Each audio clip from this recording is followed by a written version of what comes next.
Maayong adlaw mga ka-Facebook. Ug niini nga adlaw mga ka-Facebook, na ako'y i-share sa inyo ha.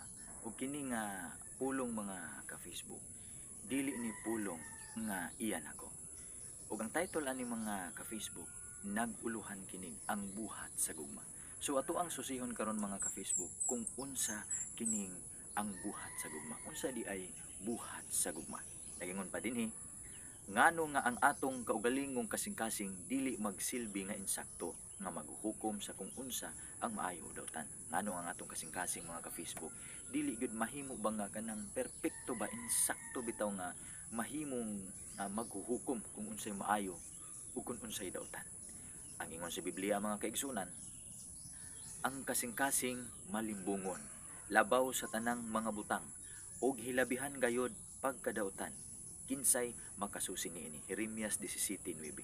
Gipasabot din mga kaigsunan, mga ka-Facebook, nga ang kasing-kasing di ay gitawag sa Dios og malimbungon labaw sa tanang mga butang. So dili jud ta makaingon nga ang akong kasing-kasing dili malimbungon, kay gisulti na daan dinhi sa Dios nga ang kasing-kasing gyud malimbungon labaw sa tanang mga butang ug hilabihan gayud pagkadautan. Kay kanang atong isulti mga kaigsuunan, mga ka-Facebook, magagikan gyud na sa atong kasing-kasing. Kung nagapagula ta dihag bisan unsa nga pulong, nagagikan na sa ato ang kasing-kasing. Kung mamalikas ta, kung mamalikas, nagagikan gihapon na sa kasing-kasing ug gitawag sa Dios ug hilabihan pagkadautan. Mao bitaw na nga kung walay Jesus bitaw mga ka-Facebook, lisod kaayo nga mangandoy ta ug langit tapos walay Jesus. Muna nga tungod sa gugma sa Dios sa tua, iyang ipadala ang iyang bugto nga anak mao si Jesus. Na buhat na siya sa gugma. Buhat na siya sa gugma. Muna nga bisan tuod ug ang atong kasing-kasing gipadayag gipasabot sa Dios nga malimbungon labaw sa tanang butang ug hilabihan nga pagkadautan tungod ni Jesus, makahimo ta sa pagbalik pagduol sa Dios. Ang importante diha mga ka-Facebook na ilho nato si Jesus nga mao ang Kristo, nga mao ang nag-antos, nagpakamatay tungod sa tanan nato nga mga sala. Bisan unsa ka pa nga klase sa tribo or bisan unsa ka pa nga klase sa pagkatao, apil ka sa gipakamatyan ni Jesus. Ingon pa dinhi mga ka-Facebook, unsa ang gihatag sa Dios sa tao aron mahimo nila nga giya sa kinabuhi. So kini day atong kinabuhi mga kaigsuunan, mga ka-Facebook, na ay gihatag ang Dios nga bali mahimo nato nga giya. Karon ato aning susihon kung unsa kini. Nag-ingon ang Biblia, og hilabihan ang paghigugma ko sa imong kasuguan. Si Haring David mga kaigsuunan, iyahag yung gihigugma sa hilabihan nga paghigugma ang kasuguan sa Dios. Kini mao ang akong gipalandong sa tibuok nga adlaw. Ug gipasabot din ni mga kaigsuunan nga gipalandong gini niya. Iya gining gipamalandungan, gipalandong niya sa tibuok nga adlaw. Ang imong mga sugo nakapahimo kanako nga labi pang manggialamon kaysa akong mga kaaway. Gipasabot usab din ni mga igsuon nga ang kasuguan nga gipalandong ni Haring David nakapahimo kaniya nga bright manggialamon. Nakapahimo niya nga bright jud sa kining matang sa pagpakig-away. Ingon pa din kay sa akong mga kaaway. Tungod kay gihigugma niya ang kasuguan sa Dios. Muna nga iha kining gipalandong. Ug ingon pa niya mao kini nakapahimo kaniya nga manggialamon labaw sa iyahang mga kontra or kaaway. Kay sila ania kanako sa kanunay. Muna nga importante kayo ang pinakapunto din ng mga kaigsuunan na ilhon yun nato kining napulo kasugo nga nag-exist karon. Ato ag yung sabton na ang napulo kasugo wala yun na gi-abolish sa Dios, wala na giwala sa Dios. Ang mga tao ra naghuna-hunaan na wala na, pero ang tinuod kung dinhi ta mag-base sa Bible, wala yun gi-abolish or wala na giwala bisan sa panahon ni Christ, bisan sa panahon ni Jesus.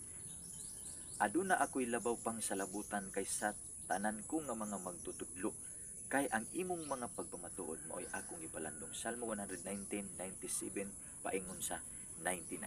So nahimo pud siya nga labaw pagsalabutan kaysa iyahang mga magtutudlo, kay ang imong mga pagpamatuod mo ay akong ipalandong. Importante kayo mga igsuon, mga ka-Facebook na muhatag tag time sa Ginoo, muhatag tag panahon sa Ginoo nga makaampo ta sa iyaha, makasimba ta sa iyaha sa husto nga ining unsay gitudlo sa Dios.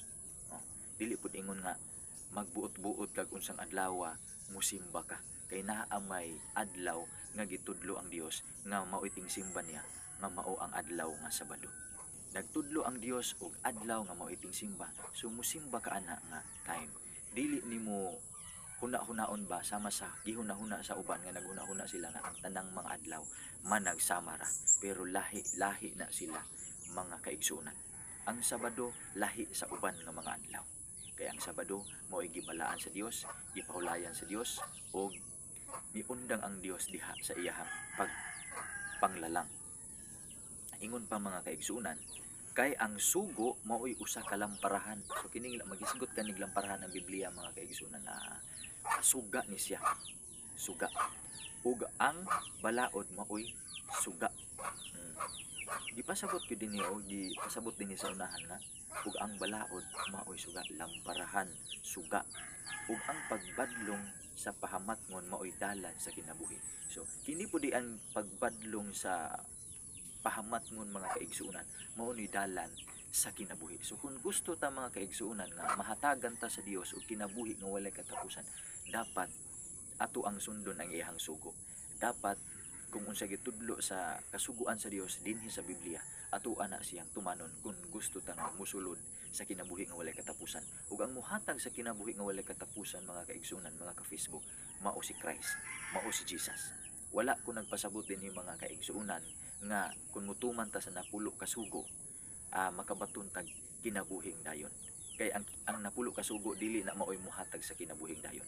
Tumano na to ang napulo ka sugo tungod kay resulta na sa atong paglove or paghigugma kang Jesus. Mao bitaw na nga sa John 14:15 nag-ingon ang Ginoo nga, if you love me, keep my commandments. Sa binisaya pa, kung nahigugma kamo kanako, tumana ninyo ang akong mga sugo. Mao na ingon ni Christ mga kaigsunan. So ang sumpay ani nga mensahe mga kaigsunan sa sunod na pun aron nga dili kayo siya taas aron nga dili ra pun musuman og paminaw. So hinaot unta nga ang Dios magpasabot kanatong tanan ilabi na gayud sa inyo nga nagtan-aw ani nga video mga ka-Facebook mga kaigsunan.